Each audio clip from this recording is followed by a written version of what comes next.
L'idée en fait de ce webinaire est partie d'un contexte aujourd'hui où on se retrouve dans une crise économique qui démarre et la mission de la PACOM, c'est effectivement d'apporter un soutien et des bonnes pratiques aux différentes entreprises sur notre périmètre géographique et plus largement si nécessaire. Et dans le cadre de ce contexte, la PACOM a mis en place une campagne qui a été orchestrée par l'agence initiale et l'agence Kéros à la suite d'un appel d'offres. Et cette campagne, donc Fais rugir ta boîte, met à disposition différents outils qu'on peut retrouver sur le site de la PACOM pour les différentes entreprises qui souhaiteraient relancer leur communication, puisque cette campagne fait état du fait que les campagnes qui communiquent s'en sortent mieux durant les crises.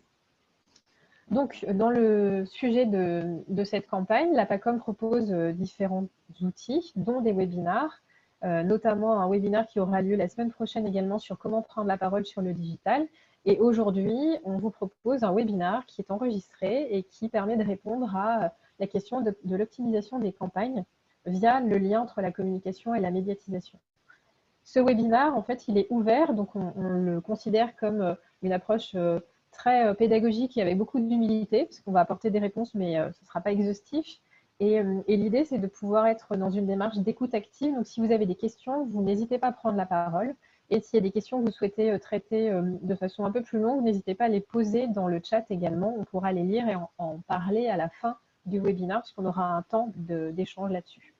Donc, on est vraiment sur une présentation qu'on va faire ensemble, sur la base de notre déroulé, et sur laquelle vous êtes invités à prendre la parole. Parce que pour nous, donc effectivement, communiquer, c'est créer du lien et c'est garder ce lien. Et aujourd'hui, on a identifié des solutions qui peuvent aider les entreprises à garder ce lien et on va vous guider dans la mise en pratique de ces solutions. Donc, en rapport avec la campagne Fais rugir ta boîte, aujourd'hui, on va vous proposer de comprendre les éléments du marché pour mettre en place une campagne de communication, comprendre la cible, parce que ça permet d'optimiser l'impact de l'entreprise, donner de la cohérence à vos actions, parce que c'est aussi donner de l'ampleur à votre marque ou à votre entreprise, et activer les valeurs dans les collaborations, parce que c'est renforcer les domaines de compétences de l'entreprise. Donc communiquer, effectivement, c'est créer du lien et garder du lien.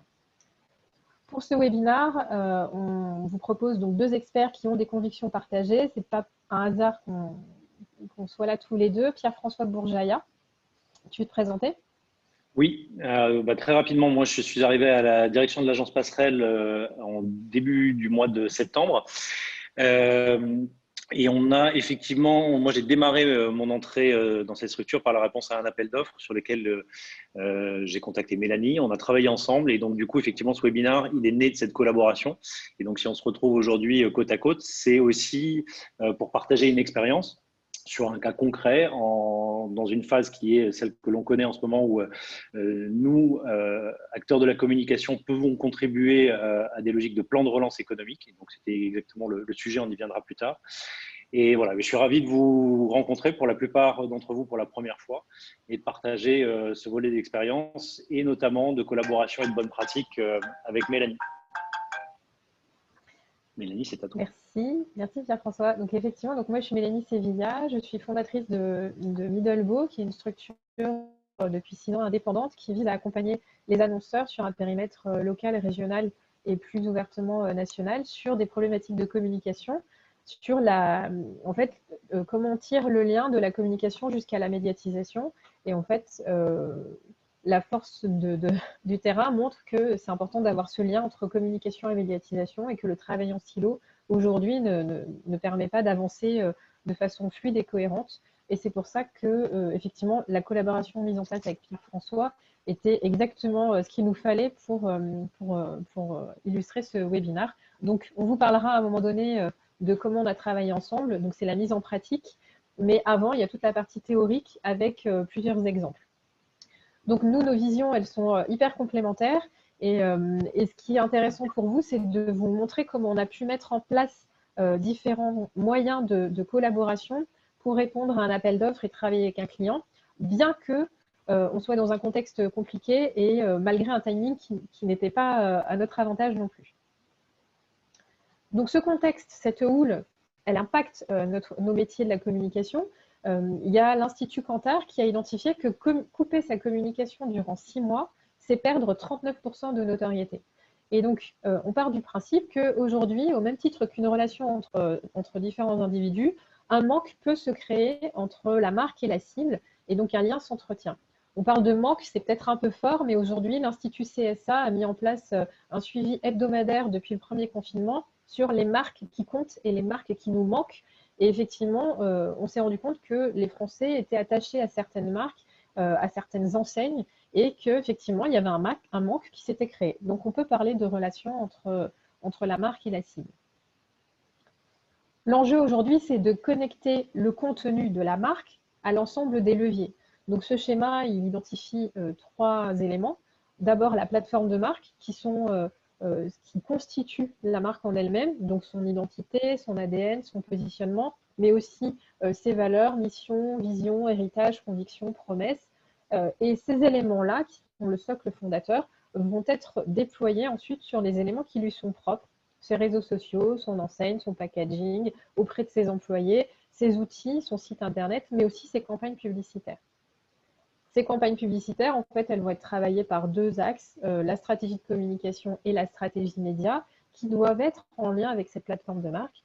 La stratégie de communication va permettre de définir le message et la forme qu'il va prendre pour rencontrer la cible, et la stratégie média va venir porter ce message et le déployer sur les bons points de contact pour générer une relation entre la marque et la cible.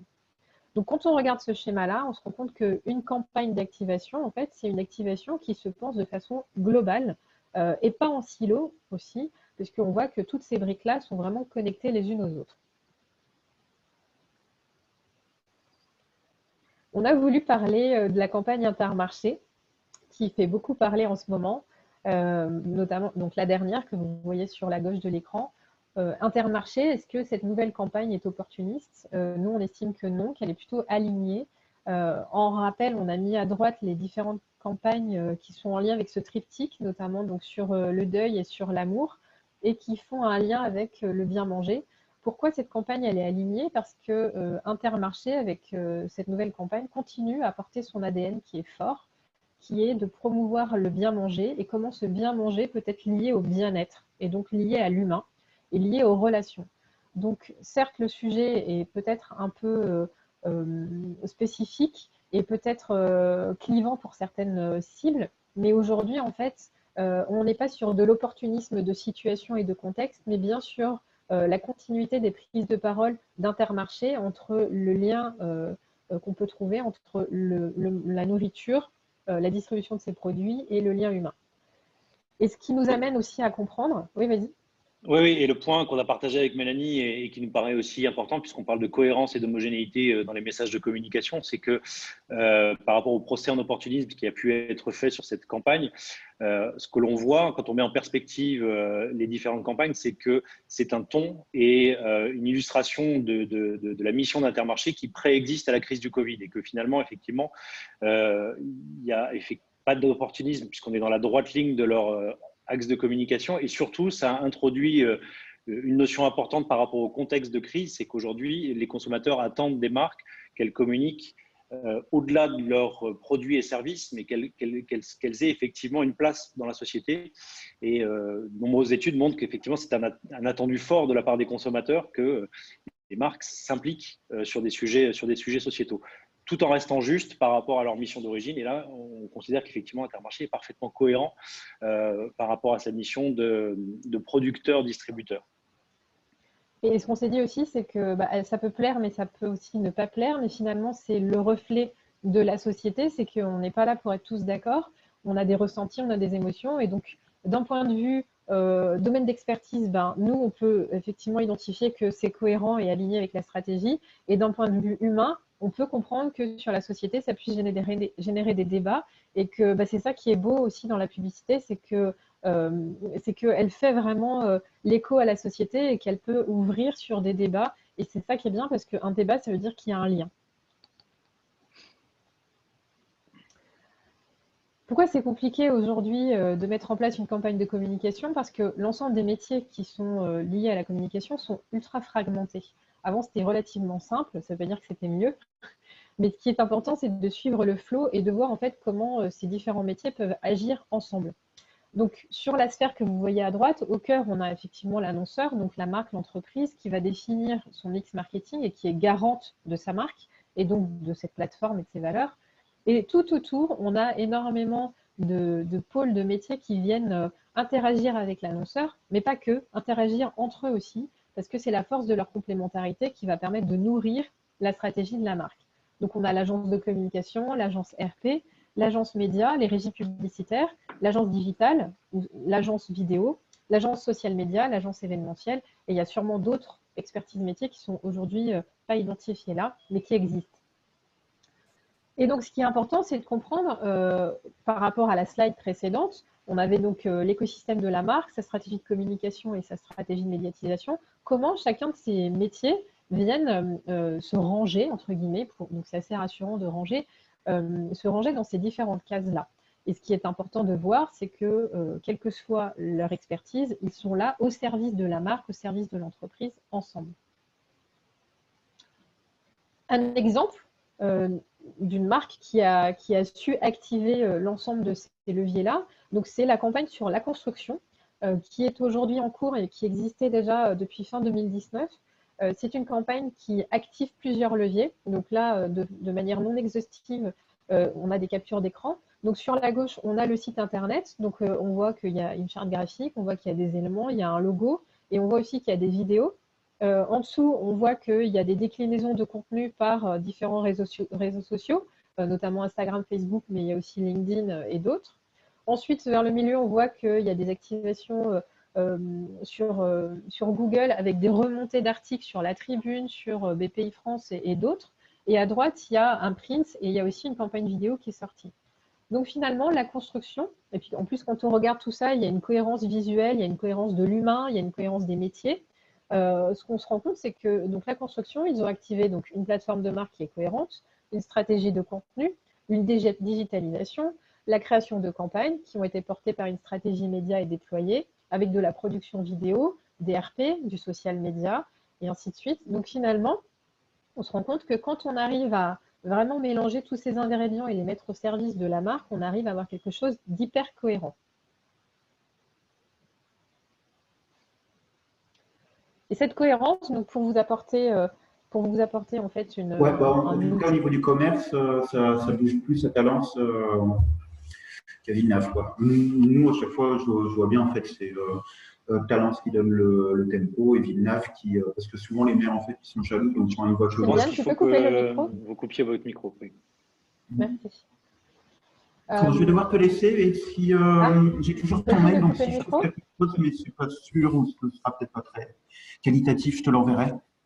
Jérémy, tu peux couper ton micro, s'il te plaît ?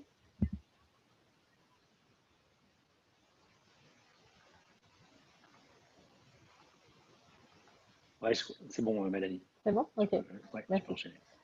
Donc, on vous parlait donc de ces différents métiers. L'idée, c'est de vous apporter déjà une première réponse sur OK, c'est important d'être cohérent, mais comment je fais pour les activer? Donc là, on vous propose une méthodologie pour identifier la place propre de chacun de ces métiers. C'est une méthodologie en 6 points qui est assez cohérente. Donc, la première, c'est une phase d'analyse qui conduit à une phase de réflexion, qui amène à une phase de conception, puis la conception à la production à l'activation et l'activation à la mesure. Et quand on a mesuré, derrière, on rebascule sur une phase d'analyse, puisque c'est important de comprendre ce qu'on a fait et de pouvoir repartir dans un cycle. Donc, on est toujours dans une phase d'itération. C'est aussi le principe du design thinking, en fait. Donc, c'est comment je mets en place ma pensée pour qu'elle soit activée, mesurée et optimisée. Chacun des points de ces 6 éléments font appel à des expertises métiers de la roue qu'on a pu voir avant. Et de l'ensemble de ces métiers, s'ils sont orchestrés avec transparence et s'ils disposent aussi d'un esprit collaboratif, ça permettra d'optimiser la prise de parole de la marque et évidemment de ses résultats. Donc là, cette méthodologie, elle vise à mettre en place une intelligence collective et à prôner la fin des silos. Alors ça, c'est un cas qu'on voulait partager avec vous parce qu'on veut illustrer 2 choses. Le fait qu'effectivement, il y a beaucoup de métiers qui doivent se corréler pour délivrer une stratégie de communication homogène, mais il n'y a pas de schéma préétabli. Dans ce cas-là, ce qui est intéressant, c'est que la marque BMW Motorrad est partie d'un principe qui était de dire aujourd'hui, on ne rentre plus dans une marque par le produit, en tout cas dans notre marque, mais par l'expérience, parce qu'on est sur un produit qui est engageant, qui nécessite des savoir-faire. Et donc, le constat, c'est de dire, habituellement, effectivement, on peut rentrer plutôt par la stratégie de communication ou par la stratégie média, mais là, c'est vraiment la stratégie expérientielle qui est au cœur. Et donc, du coup, on va prendre l'agence expérientielle et lui demander de décliner de manière complètement homogène l'ensemble des événements que la marque pouvait produire, mais de les marketer. Et en les marketant, de créer un produit qui soit quelque chose qui puisse être commercialisé au même titre qu'un produit. Donc, commercialiser l'expérience et donc donner à l'ensemble des concessionnaires et donc au business de la marque la possibilité d'aller parler à des clients d'abord d'expérience avant de parler de produit. Donc, de permettre et d'ouvrir l'expérience, que ce soit de la conduite sur piste, que ce soit sur de la conduite off-road, qui sont des choses complexes auxquelles on peut accéder. La marque crée les conditions favorables, les markets et les met finalement en vente dans son réseau pour que finalement le ticket d'entrée de l'expérience sur ce type de marque, ce ne soit pas le coût du produit, mais ce soit un ticket d'entrée modeste pour justement donner cette possibilité de rentrer dans la marque par l'expérience. Et donc, c'est l'exemple assez probant d'une stratégie qui a été initiée en 2017 et qui s'est développée et qui continue à se développer sur l'ensemble des canaux. C'est-à-dire que ce point d'entrée, expérience provider, très concret, où on donne les moyens aux clients de rentrer dans la marque par l'expérience. Derrière, elle génère un contenu et c'est sur la base de ce contenu que l'ensemble de la communication va se déployer en digital, en médias, en partenariat. Et à la fin, c'est bien effectivement le consommateur qui est mis au cœur de la communication. Donc, c'était un exemple intéressant pour nous pour montrer qu'il n'y a pas de voie unique, il n'y a pas de schéma unique, mais bien la nécessaire collaboration des différentes entités, donc ceux qui produisent l'expérience, ceux qui médiatisent, ceux qui ensuite déterminent les axes de communication pour qu'à la fin, l'ensemble de ces contributions soient réellement au service de la marque. Et donc, c'est là où on va rentrer effectivement dans cette logique de collaboration bien entendu entre les différents professionnels des expertises, qu'ils soient agences, indépendants, et que c'est la clé effectivement du succès d'une campagne réussie. Oui, et je poursuis sur un sujet, c'est que effectivement l'expérience consommateur, elle est effectivement significative aujourd'hui, et la force de ce cas-là, c'est que cette expérience, elle a été, on va dire, diffusée sur l'ensemble des… De quoi ? Elle a été, oui, ça a été déployé ouais, sur l'ensemble des canaux de communication. C'est ça. Et en fait, il y a 5-6 ans, c'est pas nouveau à parler de l'expérience consommateur. Il y a 5-6 ans, il y a plein de marques qui ont commencé à le faire, du Chris, du Orange, du Ikea évidemment. Et en fait, on n'était que sur raconter l'histoire de l'expérience. Et en fait, aujourd'hui, ce qui est intéressant, c'est que les différentes agences ont compris cette mise en synergie des différentes expertises métiers. Et l'expérience consommateur, elle est en train de rentrer sur l'ensemble des expertises métiers et de créer une synergie pour l'annonceur. Donc, on n'est pas que sur raconter l'histoire de l'expérience consommateur sur un média comme la télé. On est vraiment sur incarner cette expérience consommateur sur l'ensemble des expertises métiers. Et je réponds à la question, au point de Céline sur, pour moi, un axe de com peut être de l'opportunisme. Oui, c'est vrai. Et en fait, on s'en est parlé avec Pierre-François on avait plein de cas en tête en disant oui, mais eux, ils l'ont fait, et eux, ils l'ont fait, c'est du Covid washing, ça, c'est du greenwashing. Effectivement, on rentre dans toutes ces tendances-là. Et pour que l'axe de com ne soit pas opportuniste, il faut qu'il soit connecté avec l'ADN de la marque et avec sa plateforme de marque. Donc, c'est ça qui va faire qu'on va se dire, c'est pas opportuniste. En revanche, c'est là où on s'est dit qu'on avait ce biais professionnel, c'est que pour qu'on se dise, tiens, c'est connecté avec l'ADN de la marque, il faut avoir déjà une perception professionnelle, ou alors que cette marque, elle soit rentrée en lien avec la cible et que le lien soit suffisamment fort pour qu'on n'arrive pas à se dire c'est de l'opportunisme.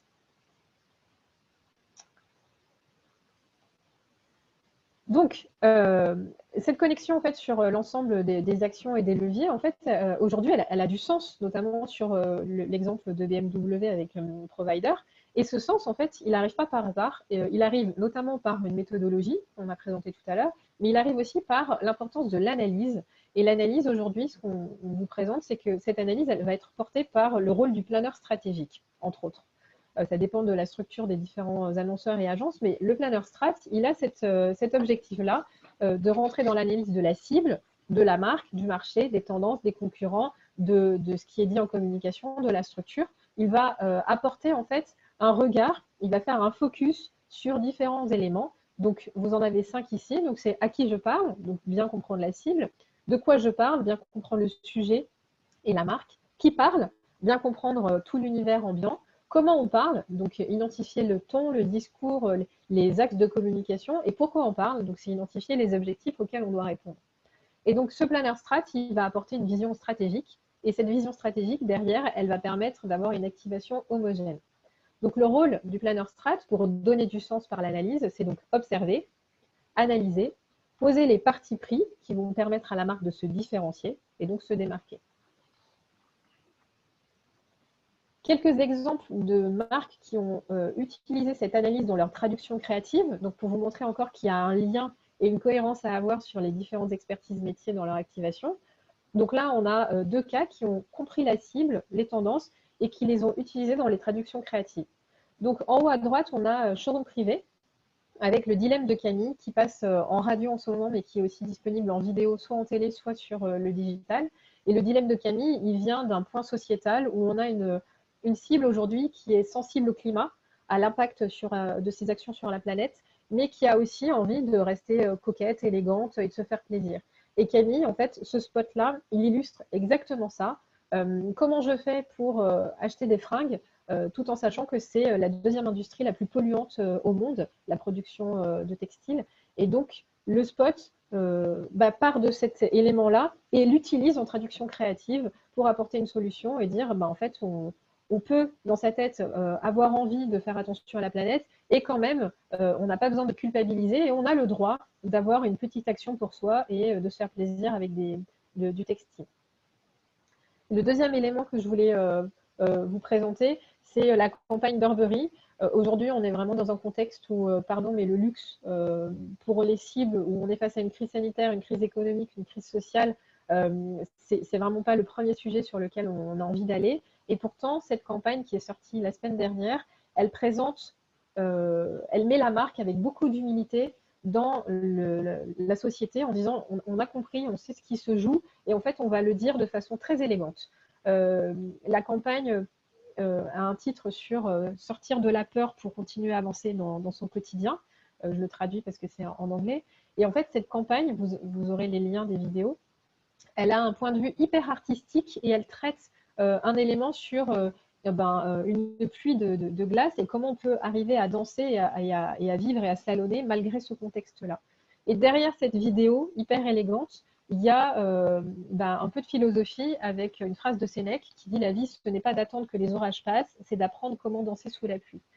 Et je trouve ça hyper intéressant et hyper beau de la part d'une marque comme Burberry qui est sur le luxe, de montrer que, ok, on a compris en fait ce qui se joue en ce moment et on va le dire de façon très élégante et avec beaucoup d'humilité et de façon très artistique et on va changer notre approche de la communication. Donc c'est vraiment ça la force on analyse avec le planning strat, on comprend les tendances, la cible, la marque et on va couper notre façon de communiquer habituelle qui était plutôt regarder nos habits, regarder nos produits. Et là, on va passer sur l'intégration de l'expérience de vie via cette vidéo. Donc, pour clôturer cette première partie, comment on fait pour optimiser la communication en liant communication et médiatisation? Donc, on a vu, il y a de la diversité, il y a la complémentarité des métiers. C'est important de pouvoir activer une intelligence collective et d'y donner du sens. Maintenant, en fait, la question, ça va être, ok, j'ai compris, mais comment je fais pour piloter l'ensemble de tous ces éléments pour avoir une cohérence dans mes actions? Et c'est là où, avec Pierre-François, on voulait, par rapport à notre expérience commune, attirer votre attention sur un rôle clé qui est le lead stratégique.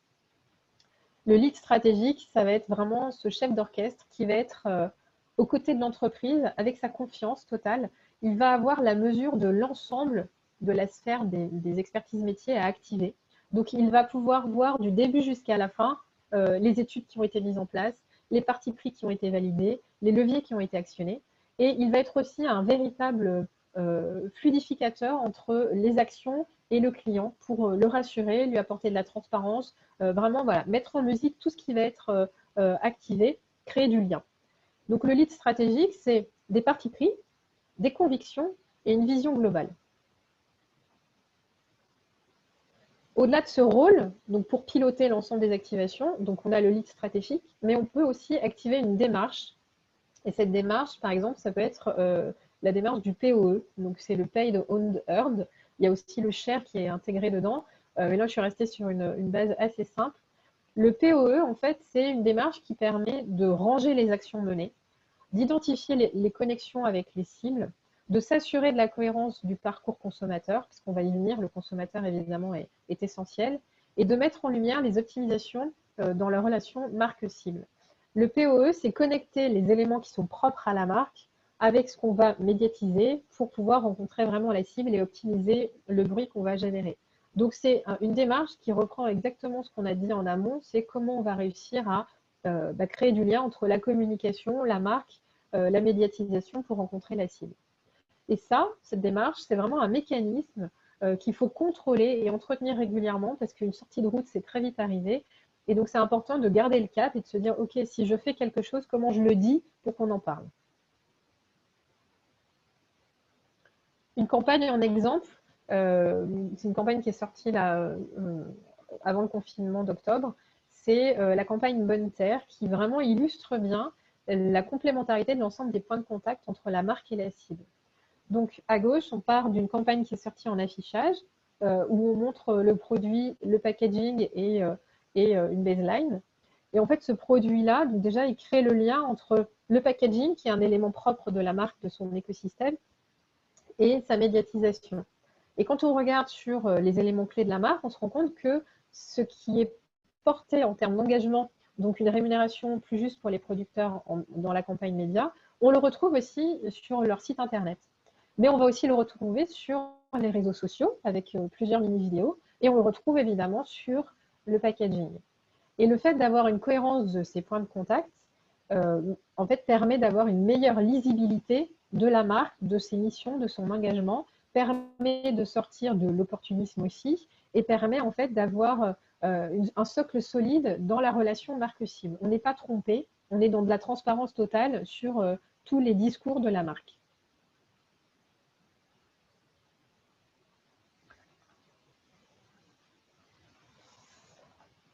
Donc, dans le POE, on va faire un premier point sur le owned.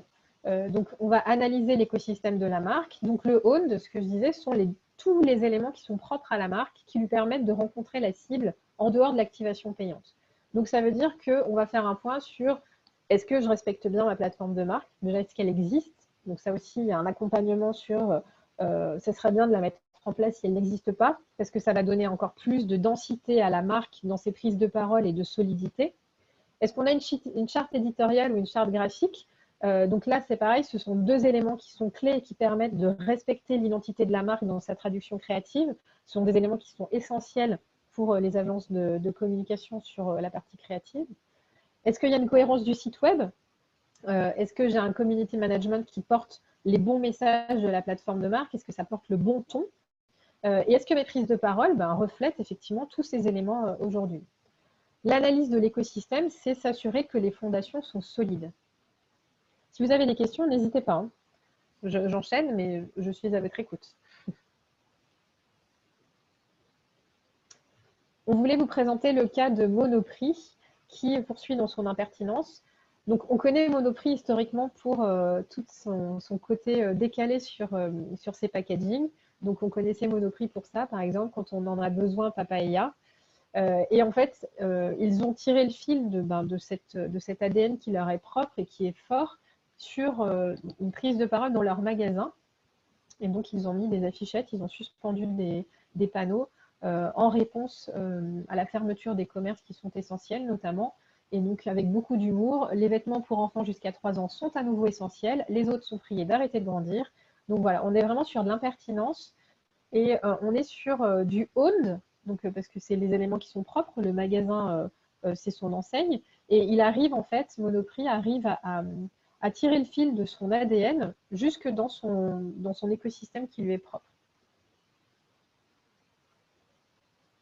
Sur ce point-là, c'était effectivement important en termes d'illustration aussi de montrer le besoin de cohérence dans le temps, puisqu'effectivement le virage de communication pris avec Havas en 2010, qui consistait à faire du produit un média à part entière, et donc de se servir énormément de cette dimension de owned, c'est-à-dire à la fois le magasin, mais aussi les produits, toute la dimension marque distributeur, pour passer à un cran au-dessus et créer des nouveaux médias à partir de ce qui les constitue, c'est-à-dire les produits et les magasins. Et pour nous, il y a aussi une grande cohérence dans le temps qui, là, aboutit à cette campagne affichette. Tout d'un coup, effectivement, ils inventent un nouveau média avec ces affichettes rayons, toujours dans le même ton, avec une conception-rédaction qui repose toujours sur les mêmes modalités, c'est-à-dire être connivant avec son consommateur, jouer sur des sujets sociétaux, mais avec humour et légèreté, donc jamais en tant que donneur de leçons. Donc, c'est en ça qu'ils se préservent de tout procès en opportunisme sur l'utilisation du contexte Covid.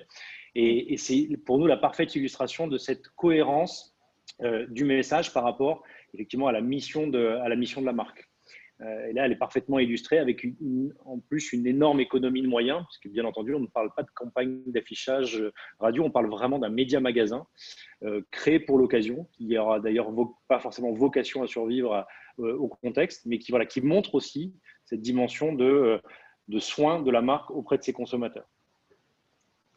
Ouais, tu as raison de le rappeler, en fait, Pierre-François, c'est que effectivement, en termes de coût, déjà, quand la marque, elle arrive à créer une cohérence et à créer une connexion avec la cible sur ses propres éléments, sur son own, c'est déjà un gain d'efficacité sur la prise de parole, en fait, parce qu'on est sur des éléments qui sont propres, donc il n'y a pas d'investissement, si ce n'est la production des affichettes.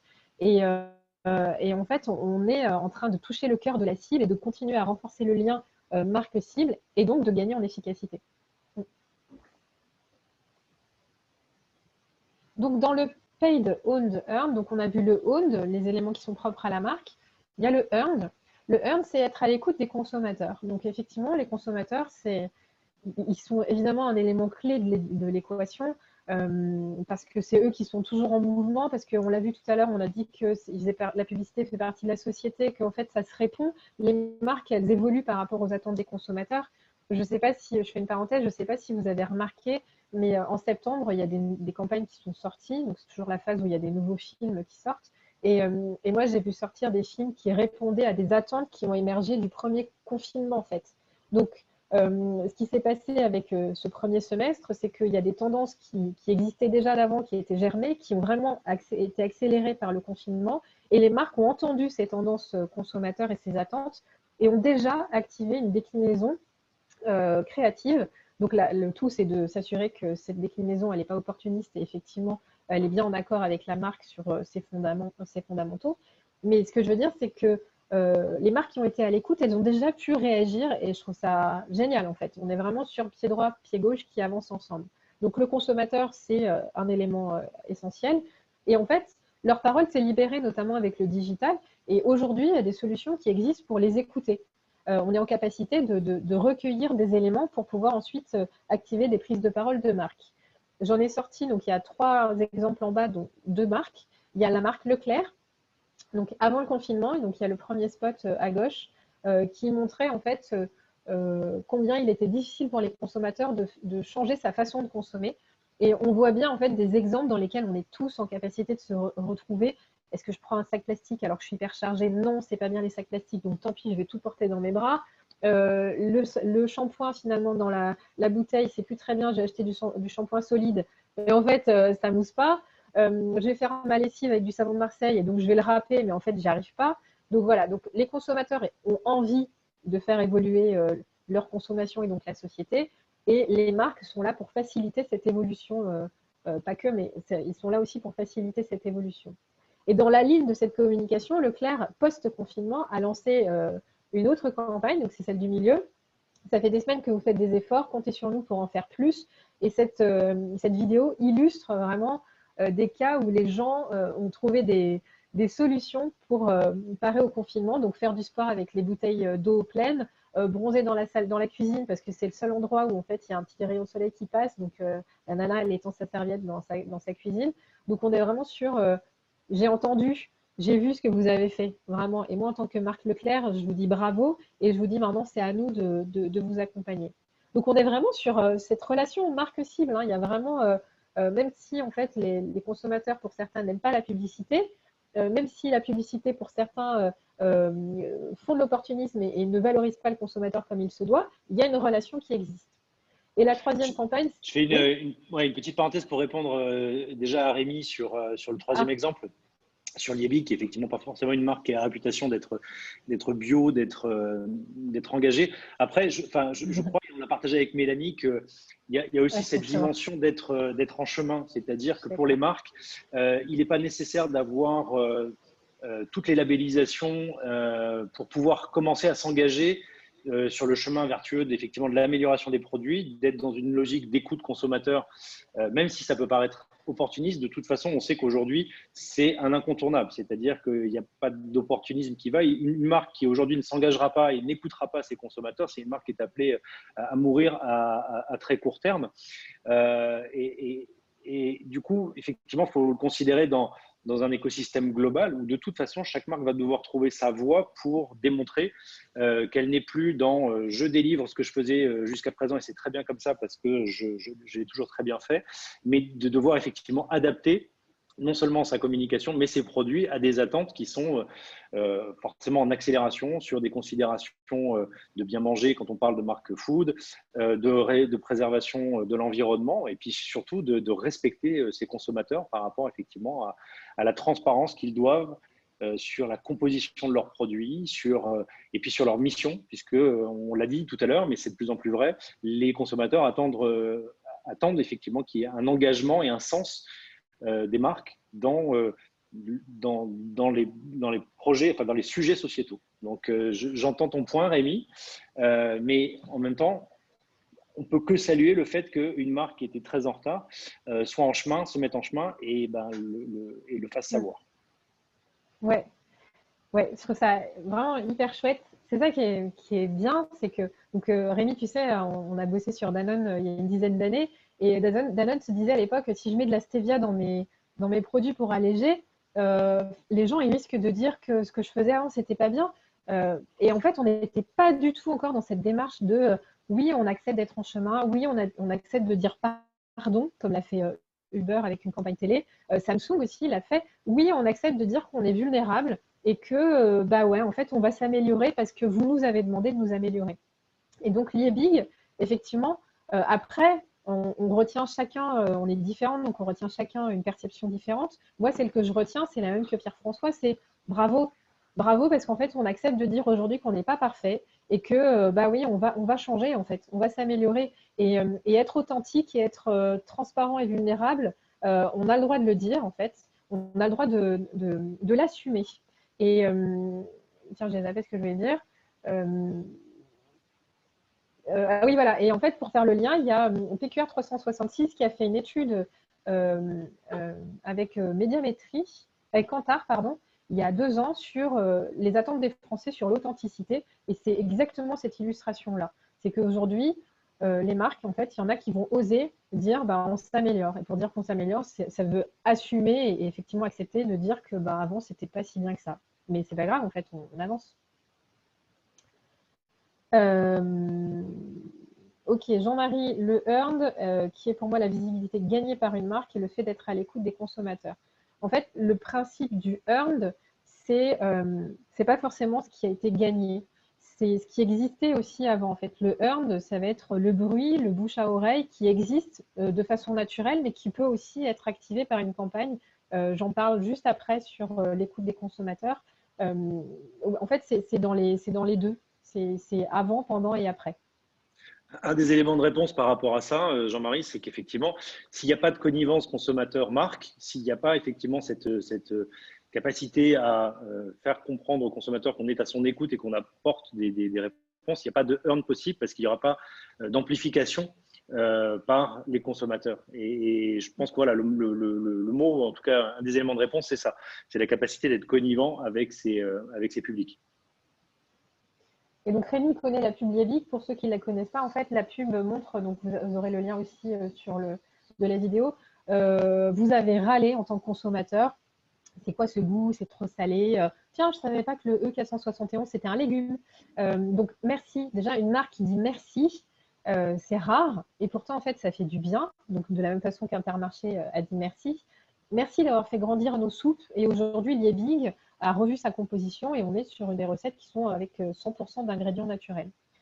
Donc l'écoute de ce consommateur, en fait, ça fait vraiment partie de l'équation et que si on arrive à tendre l'oreille, eh ben, on peut mettre à profit ce contenu enrichissant pour continuer à nourrir cette relation qui est en construction, donc en chemin. Et donc l'idée, une fois qu'on a écouté, qu'on a analysé, qu'on a défini des partis pris, c'est de traduire la marque dans sa communication. Donc là, on va rentrer dans qu'est-ce que je raconte, comment je raconte pour que ça touche ma cible. Donc, avoir une idée créative, c'est bien, mais ça n'est pas suffisant. Aujourd'hui, je pense qu'on est tous en capacité à avoir une idée, mais pour que cette idée, elle soit valable, il faut que cette idée créative, elle soit au service de la stratégie. On n'est pas sur c'est bien, non, cette idée bah non, en fait, je ne sais pas si c'est bien parce qu'il faut savoir si c'est cohérent avec l'amont.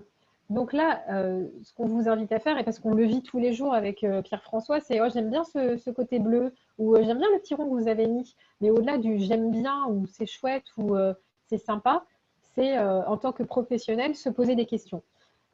Les questions qu'il faut se poser pour analyser l'idée créative par rapport à la stratégie, c'est est-ce que cette idée créative, elle porte bien les valeurs de la marque? Est-ce qu'elle respecte la charte graphique et la charte éditoriale? Est-ce que le ton de la conception-rédaction est en phase avec l'ADN, avec la cible, avec le contexte? Quelles promesses on va apporter par cette proposition créative? Est-ce qu'il existe une preuve? Donc, tout à l'heure, on parlait avec Pierre-François des consommateurs qui approchent le produit par l'expérience. Aujourd'hui aussi, dans les tendances, c'est que le consommateur, il ne veut plus juste du discours de la marque. Il attend vraiment, ok, vous me dites que vous faites un effort pour la planète, bah alors vraiment montrez-moi ce que vous faites. Et donc aujourd'hui, les marques, elles sont attendues sur la preuve pour répondre à cette promesse. Quels sont les bénéfices, quelles sont les expériences qu'on va proposer à nos cibles à vivre donc, et puis il y a plein d'autres questions, mais là, c'est vraiment pour donner quelques bonnes pratiques. Et donc, toutes ces questions vont permettre d'aller au-delà du subjectif et de donner toute la puissance et la légitimité à une idée créative par rapport à la stratégie de communication. Donc l'idée créative, là, c'est s'assurer du respect des fondations et du respect de la stratégie.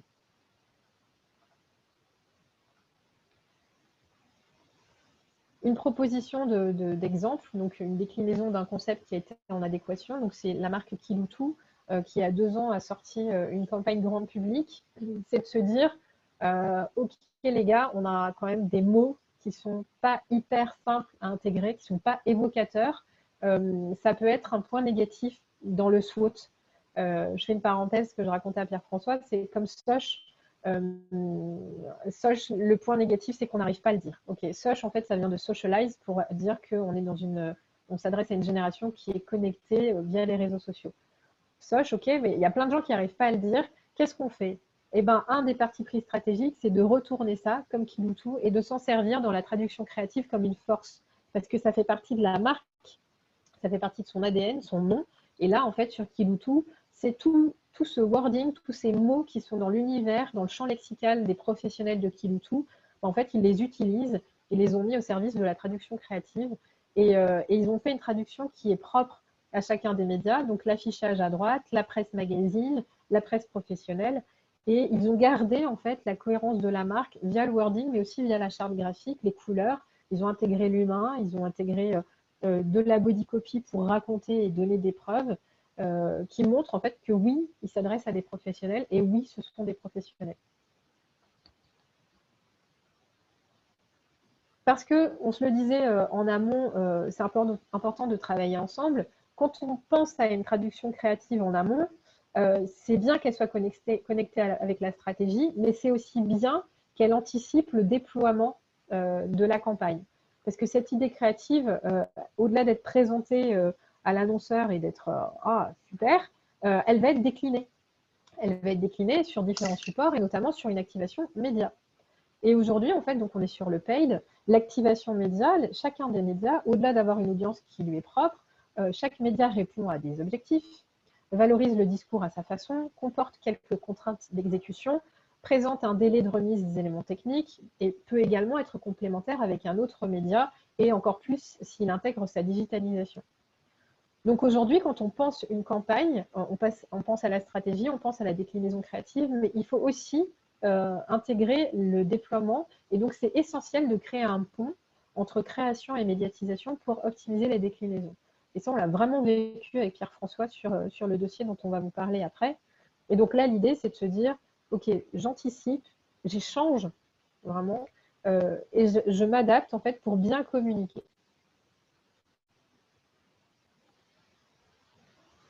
Donc, 2 éléments sur le déploiement et sur l'intégration dans la traduction créative.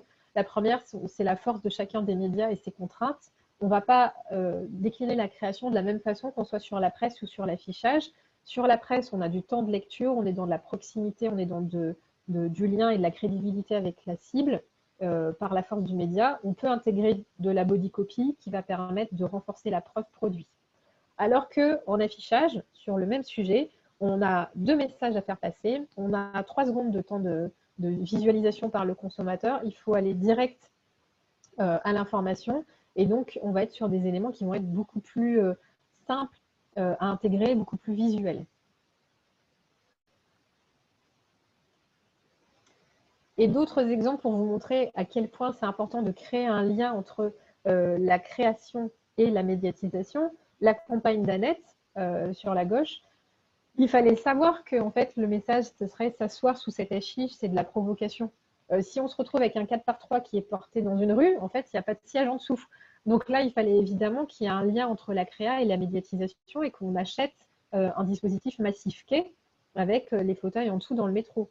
Donc là, il y a vraiment, on voit que la force de la création, elle est vraiment optimisée, dupliquée grâce à la pertinence de l'achat média.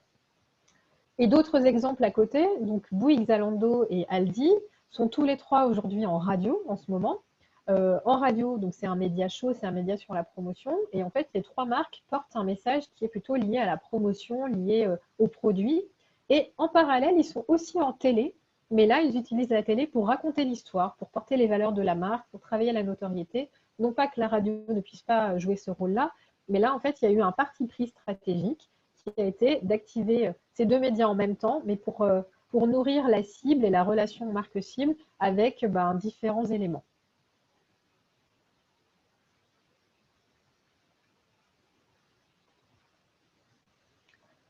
Sachant que c'est important aussi que vous le sachiez, c'est que donc là, on parlait des médias, on parle de la télé nationale, on parle de l'affichage en massif quai, mais sachez que nous, en Nouvelle-Aquitaine, il nous est donné la possibilité d'activer l'ensemble des médias. Aujourd'hui, tous les médias sont géolocalisables. Ça veut dire que nous, on a la capacité de mettre en place des vraies stratégies, de réfléchir la déclinaison créative en lien avec l'activation média, et encore plus si l'activation média est digitalisée. C'est-à-dire que l'ensemble des médias aujourd'hui proposent un pan de médiatisation classique et de médiatisation digitale. Et le fait de pouvoir géolocaliser donne en fait la possibilité de travailler la cible de façon très spécifique. Donc, sur le digital, la presse, la télé, la radio, l'affichage et le cinéma, on peut faire tout ça en local. Et je tenais aussi à vous préciser qu'aujourd'hui, on est en capacité d'acheter la télé de façon adressée sur la Nouvelle-Aquitaine, sur la Gironde. On peut acheter une campagne télé, France 3, France 2, France 5, via l'utilisation de la data des box, dans le respect de la réglementation RGPD, avec un ticket d'entrée très accessible. Ça veut dire qu'on est sur les programmes nationaux, sur le flux national de contenu de chacune de ces 3 chaînes. Et en fait, il y a 2 minutes par heure qui sont dédiées à de la publicité locale.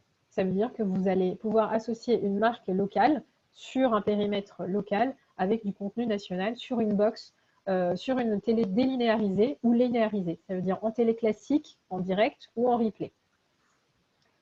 Et donc, l'idée, en fait, c'est d'utiliser chacun de ces médias, en classique ou en digitalisé, pour rencontrer, en fait, pour assurer la rencontre marque-cible.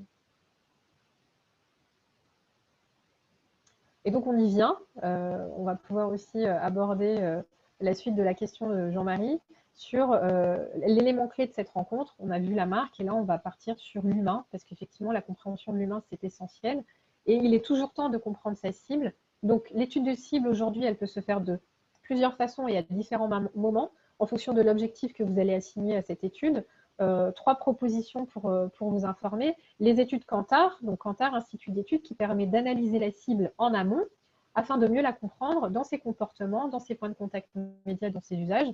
On peut aller chercher les gens qui ont l'intention de refaire leur toiture de maison. ceux qui aiment bien aller au marché le samedi matin pour acheter des produits bio, ceux qui trouvent que l'argent fait le bonheur. Enfin voilà, on peut aller chercher des items comportementaux, mais aussi de l'usage. Je lis 3 magazines par semaine ou j'aime bien manger un yaourt nature à la fin de mon repas. Donc il y a plein d'items comme ça qui permettent de constituer des cibles comportementales.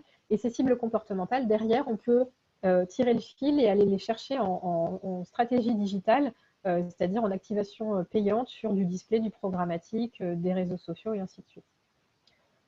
Sur l'écoute du earned, donc le earned, en fait, on peut écouter les verbatims des cibles pour en tirer des insights de communication.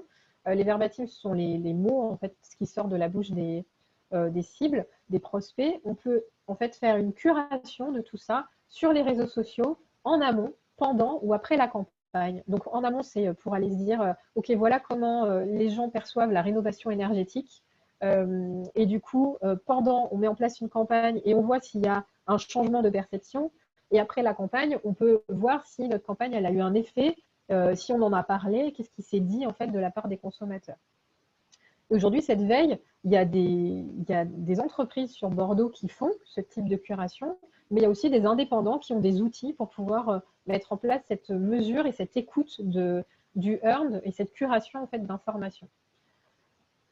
Et les baromètres de marque, en fait, l'Observatoire de la communication qui est mené tous les 2 ans par la PACOM a identifié que 94% des prises de parole qui sont mises en place par les entreprises ont un objectif de notoriété. Très bien, sauf que de la même façon, il n'y a que 14% des entreprises qui ont communiqué sur la notoriété qui ont mis en place une étude post-campagne pour mesurer l'impact de cette campagne sur la notoriété. Ça veut dire qu'au lieu d'être dans un investissement, on se retrouve dans une dépense où l'action de communication n'est pas mesurée derrière. Sauf qu'il existe des baromètres aujourd'hui qui permettent de mesurer l'évolution de la notoriété, des items de valeur de marque. Et en fait, ce baromètre peut être mis en place à T0, donc ça veut dire avant la campagne, et à T1 après la campagne pour mesurer l'impact, et puis à T2 un peu plus tard pour voir s'il y a une rémanescence ou si en fait on est en train d'appauvrir au fur et à mesure que le temps avance les items de marque et est-ce qu'il faut relancer une campagne de communication. Ces 3 éléments-là, Kantar, l'écoute du earned ou les baromètres, sont accessibles en local, en Nouvelle-Aquitaine. Donc, on peut activer sur des panels, sur de la veille ou sur des baromètres, l'étude de la cible et la compréhension. Je ne vous demande pas si ça va. Si vous avez des questions, n'hésitez pas. Donc cette cible, ce qui est important de comprendre, c'est qu'on peut la comprendre en externe, pardon, sur la cible et la communication. Et finalement aussi, comme on parle de gens, on peut aussi écouter en interne. Et finalement, il n'y a qu'un pas. Et on est toujours en train de parler de l'humain. Et il nous semblait important, on arrive sur la fin de notre présentation avec Pierre-François, de faire le lien sur l'humain en interne. Aujourd'hui, on parle de management de valeur. C'est une innovation managériale. Pour l'entreprise, donc je reviens sur la marque et je fais le lien avec l'humain, il est important de pouvoir donner du sens aux actions qui sont menées et de pouvoir montrer aux salariés qui sont les premiers ambassadeurs de l'entreprise et de la marque qu'il y a un engagement. Ça permet de renforcer la cohésion. Ça permet aussi de structurer les modes de collaboration et de se dire qu'on a une ligne de conduite qui est partagée par tous et qui a du sens. Ça permet aussi de gérer la complexité de l'organisation et de pouvoir appréhender différentes situations. Et ça permet aussi de promouvoir l'ADN de la marque, tant en interne, donc on est tous d'accord sur la ligne de conduite, qu'en externe.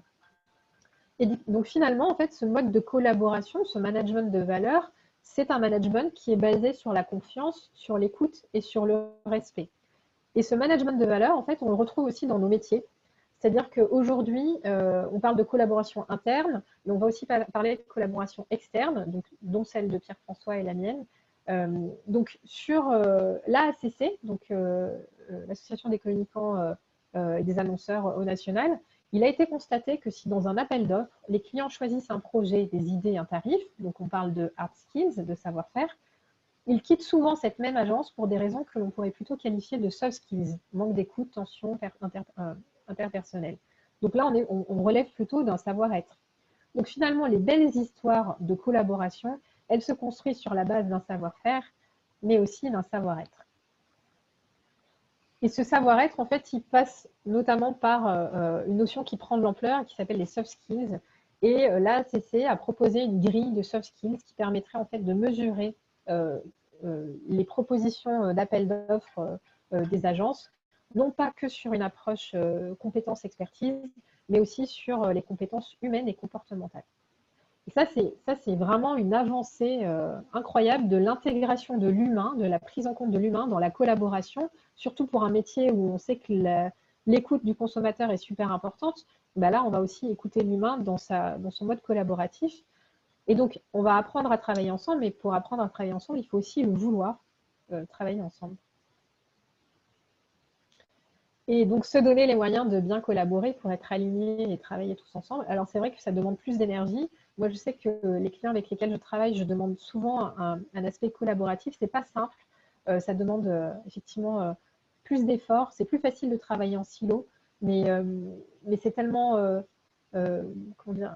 plus impactant et on a des résultats qui sont tellement plus beaux quand on travaille ensemble que finalement, cette force de collaboration, ça demande effectivement un équilibre, un alignement, mais on a des résultats qui sont vraiment beaucoup plus intéressants. Et on en arrive sur notre collaboration avec Pierre-François. Oui, parce que l'idée, c'est presque même un souhait, c'est de se dire que ce que l'on voit dans les grilles de notation, généralement, lorsqu'on répond à un appel d'offres, intègre bien entendu les hard skills, la réponse, dans le cadre de la réponse de l'agence, très rarement, voire jamais, cette dimension soft skills, c'est-à-dire est-ce que les contributeurs que j'amène à travailler ensemble dans le cadre d'un appel d'offres sont compatibles, ont une véritable complémentarité et ont une véritable capacité de collaborer ensemble. On a vu que l'énorme complexité aujourd'hui des leviers de communication à combiner ensemble pour arriver à avoir une stratégie cohérente et homogène fait qu'on ne peut pas avoir d'agence unique, bien entendu. Quand bien même on parle de grands groupes de communication aujourd'hui, l'offre exhaustive n'existe pas et donc c'est forcément un assemblage, comme dans le vin, d'ingrédients qui sont complémentaires, mais avec mais pour qu'ils soient complémentaires, il faut qu'il y ait cette envie de collaboration et presque on aimerait que ce soit un critère de notation.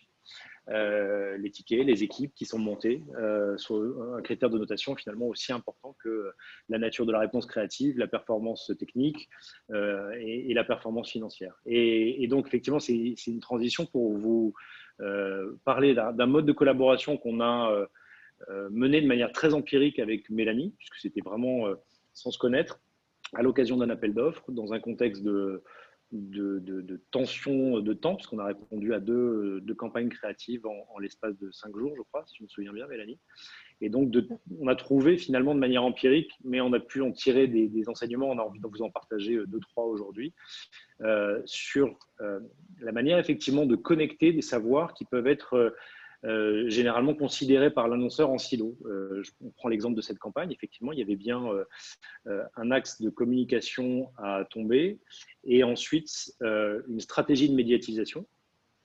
Et dans la manière dont on a répondu à cet appel d'offres, on s'est dit dès le démarrage que compte tenu de la contrainte de temps, compte tenu de la complexité des sujets, parce que c'était 2 campagnes différentes sur 2 sujets différents à réfléchir et à produire dans le même temps, il fallait qu'on ait un mode extrêmement agile et qu'on se donne la possibilité d'intervenir sur nos différentes productions et donc en fait d'ouvrir les outils de telle sorte que, par exemple, Mélanie puisse challenger l'idée créative, puisse challenger l'approche du planning stratégique, en apportant effectivement une vision qui est la vision du stratège média, c'est-à-dire un message doit correspondre à un support, et effectivement, il faut que cette réflexion, elle soit menée dès la phase d'idéation, dès la phase créative.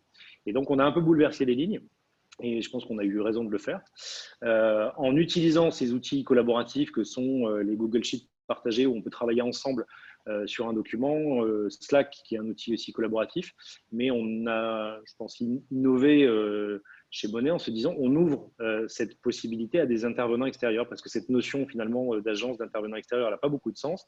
C'est une équipe qui se rassemble et qui s'assemble sur un moment donné, une réponse à un appel d'offres, à une problématique. On ouvre complètement le jeu et on donne la possibilité aussi bien au planeur de challenger les parties pris du stratège média, comme le stratège média va pouvoir aller challenger l'idée créative à partir du moment où il a une vision, lui, très claire des canaux de distribution qu'il va proposer dans sa stratégie média. Donc, c'est là où on s'est retrouvé, où on a expérimenté un mode de collaboration où on se dit qu'aujourd'hui, ce qu'on a peut-être bêta testé, c'est ça, c'est cette notion de modèle agile de bonne utilisation des outils collaboratifs en ayant vraiment une approche très ouverte, à l'inverse des silos, c'est-à-dire une bonne réponse, ce n'est pas une somme de réponses, c'est une réponse qui est congruente, c'est une réponse qui est pensée de manière collaborative dès la phase amont jusqu'au déploiement. Et puis voilà, c'est cette notion de transversalité entre les métiers où il n'y a pas de métier qui prédomine sur les autres,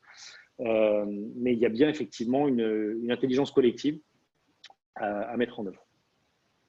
Oui, voilà, tu as dit tout ce que je pensais. Non, c'est pas vrai. Non, mais si, vraiment, c'est ça qui est vraiment chouette, c'est apprendre à travailler ensemble. Et puis, ce que tu as bien dit, c'est après la collaboration, c'est refaire un point tous ensemble pour dire, OK, vous l'avez vécu comment? Qu'est-ce qui n'est pas bien passé? Qu'est-ce qui est bien passé? Comment on peut optimiser ce qui n'est pas bien passé? Donc, c'est vraiment communiquer et échanger. Et la force de ce partage, alors attention, c'est une prise de risque, c'est certain. Ça veut dire que derrière, il faut émotionnellement, psychologiquement, humainement être staffé pour accepter que parfois il y ait des petits grincements aussi et pouvoir les lever parce que ce sont des métiers qui ont eu l'habitude de travailler en silo. Donc aujourd'hui, c'est assez nouveau de les faire fonctionner ensemble.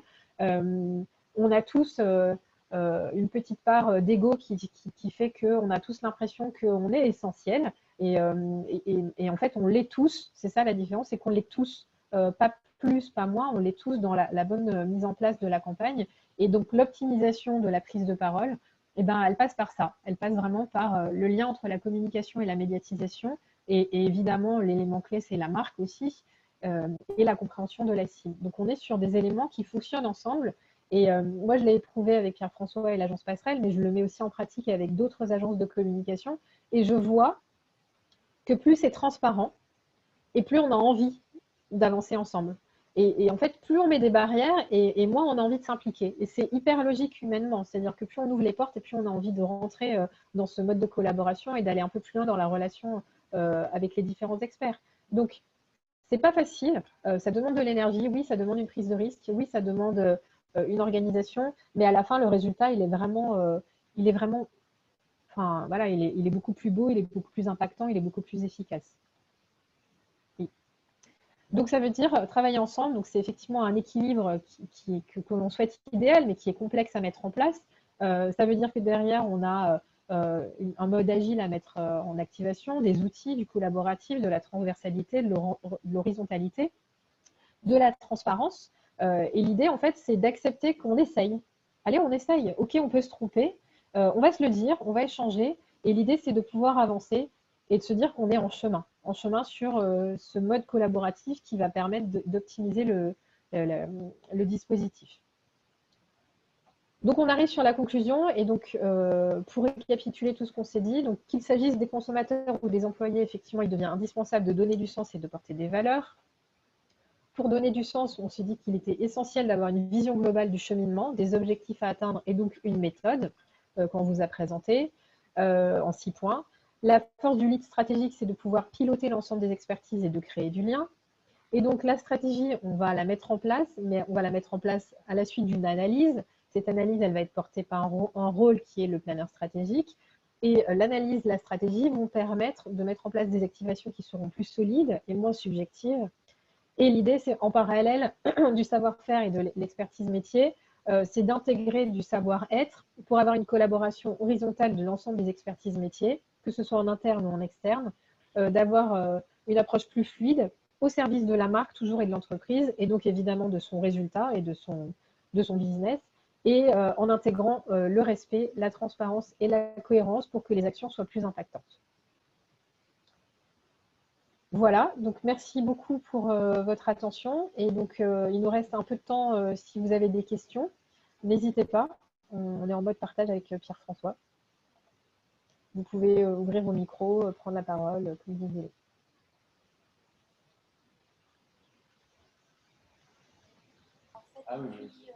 C'était trop bien. Merci, Clara. Bah non, tu vois, il n'y a pas de question parce que c'était hyper clair. Ok. Hyper fluide. Merci. Alors, ça dépend un peu le monde idéal quand même. Hein. Mais Parce que c'est pour ça que j'ai dit à tous, faites des sports collectifs, parce que sur un terrain de sport, vous apprenez tout ça. Et après, vous l'appliquez dans l'entreprise. Mais il y a un vrai décalage, parce que moi, je prône ça depuis bientôt 30 ans. Il y a un vrai décalage entre le souhait affiché et la réalité de la transversalité qu'on n'arrive pas à faire, de la menace que représente chaque autre personne. Enfin, comment est considéré souvent, enfin, beaucoup de gens considèrent les autres comme des menaces. Ça reste encore très bon, notamment en ce moment parce que tout le monde est un peu fragilisé. Mais évidemment qu'on veut tous travailler. Enfin, moi je pense qu'il y a la force, surtout aujourd'hui avec tous les nouveaux moyens, on n'est plus du tout, on ne peut plus rien faire tout seul. Mais bon, d'accord avec toi. le décalage entre. Il y a évidemment un décalage, mais en fait, ce qu'il ne faut surtout pas, c'est s'arrêter à ce constat-là. Ce qu'on veut, Ah, mais non, de toute façon, ça vient de nous, hein, chacun. C'est vraiment proposer, montrer qu'on n'est pas sur de la démagogie, genre ouais, le monde idéal, ça serait trop bien comme ça. C'est qu'en vrai, ça existe. En fait, en vrai, on peut le faire. C'est-à-dire que Pierre-François, il le fait lui en interne chez Monet avec l'agence Passerelle, mais que moi, je le fais aussi en tant que consultant externe avec plein d'autres agences. Et que nous, on l'a éprouvé avec Pierre-François. Donc en fait, l'idée là, c'est de prendre notre bâton de pèlerin et montrer que par cette méthodologie collaborative, on peut arriver à des résultats qui sont plus efficaces. Mais il n'y a pas que ça, il n'y a pas que la collaboration, il y a aussi l'analyse, la réflexion stratégique, la cohérence de l'ensemble des sujets qui vont permettre d'être plus impactants. Mais oui, la collaboration, ce n'est pas un monde idéal, ça peut exister. Voilà.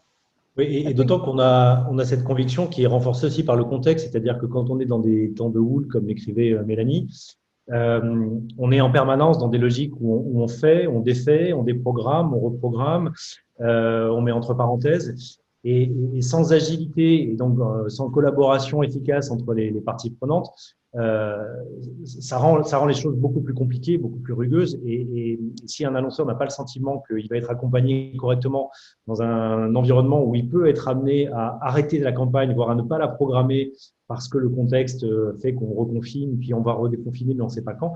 Sans accompagnement agile, derrière, c'est extrêmement coûteux en énergie, en argent et en temps. Et donc, on pense qu'effectivement, le contexte apporte encore cette exigence.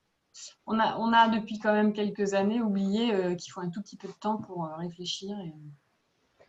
C'est ça. Et bien alors, du coup, la variable temps, alors Michel, il y a deux choses. Il y a du temps pour réfléchir. Alors, réfléchir, effectivement, le propre. Moi, je réfléchis sur mon vélo, hein, c'est là essentiellement. Oui, aussi. Mais effectivement, réfléchir avant d'agir. On est d'accord, réfléchir avant d'agir. Et la variable temps, ce qui est intéressant avec notre cas, avec Pierre-François, c'est qu'on s'est retrouvés à bosser ensemble sur une semaine. Et en fait, ce que disait Pierre-François, c'est qu'effectivement, quand on est dans un contexte comme celui qu'on vit aujourd'hui, on a tendance à se retrancher dans ce qu'on sait faire très simplement. Et en fait, ce qui a été super chouette, c'est que, et de son côté et du mien, c'est qu'on s'est titillé mutuellement pour sortir du modèle établi. Et on a réussi, en s'ouvrant un peu, à imaginer et à mettre en place ce nouveau modèle, alors qu'on était dans un délai qui était très serré sur une semaine. Et après, on a été sur la mise en place de la campagne avec tout le contexte actuel qu'on connaît. Donc, si on peut se donner les moyens, on peut y arriver. C'est possible, en fait. Même si on n'a pas beaucoup de temps et même si le contexte ne le permet pas. Ouais. Il faut prendre le temps. Il faut prendre le temps de prendre du temps dans un secteur pour hier. Bref, on fait au mieux. Oui, voilà, on fait au mieux. C'est vrai. Tu as raison, c'est notre énergie du moment, notre... Ouais. Bon, en tout cas, merci. Et donc, vous envoyez un lien, vous envoyez quoi pour la présentation? Oui, Sylviane va envoyer le webinaire a été enregistré. Comme ça, j'irai voir certaines campagnes que je n'ai pas vues. J'ai adoré celle de Monoprix, je la trouve pas du tout, enfin, je la trouve opportuniste, mais au bon sens du terme. Oui. Et c'est tout à fait le bon ton, à mon avis. Ça fait le buzz et c'est pas cher. Jean-Marie, sur la partie earned, on est bon par rapport à votre question? Pardon, non, je suis là. Merci d'y avoir répondu. Non, c'est la partie earn. Moi, en fait, dans ma tête, pour moi, le earn, c'est vraiment tout ce qu'on va pouvoir gagner en termes de visibilité, de médiatisation, parce que ce qu'on aura imaginé produit, que ce soit notamment en termes de contenu, sera suffisamment fort pour intéresser des médias qui le relayeront, qui le diffuseront sans nécessité d'investissement média.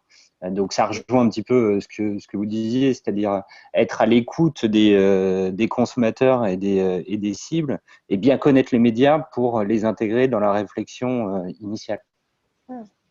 Là, on est sur une partie du earn, effectivement, sur les retombées. Et il y a effectivement une autre approche du earn qui est l'écoute en amont. Donc, mais les deux sont justes. Donc oui, mais c'est très clair et j'adhère complètement à ce que vous dites sur la partie collaboration, bien évidemment, mais encore plus sur la partie cohérence, qui est pour moi quelque chose d'hyper important. C'est ce qui fait, c'est l'exemple que vous aviez donné sur Intermarché, c'est ce qui fait ou sur Monoprix, qu'une campagne est impactante et fait sens. Et ça doit aller encore plus loin, je crois que vous l'aviez précisé, c'est qu'elle doit s'appuyer sur des choses concrètes que fait la marque. C'est pas juste du blabla et de la cohérence de blabla, c'est des actions concrètes qui font le socle et les fondations d'une communication et d'un positionnement et de valeurs défendues. Oui, c'est juste. Ok. Si vous n'avez pas d'autres questions, si c'est bon pour tout le monde, on va s'écouter là-dessus. Et donc, effectivement, Sylviane de la PACOM pourra envoyer le lien du webinaire pour qu'il puisse être revu en replay. Et encore une fois, merci à tous pour votre participation et pour votre interaction. Bien entendu, on peut poursuivre les discussions hors champ, il n'y a pas de souci. Si les sujets vous ont intéressé, on trouvera le format avec Mélanie pour continuer la conversation. Merci beaucoup.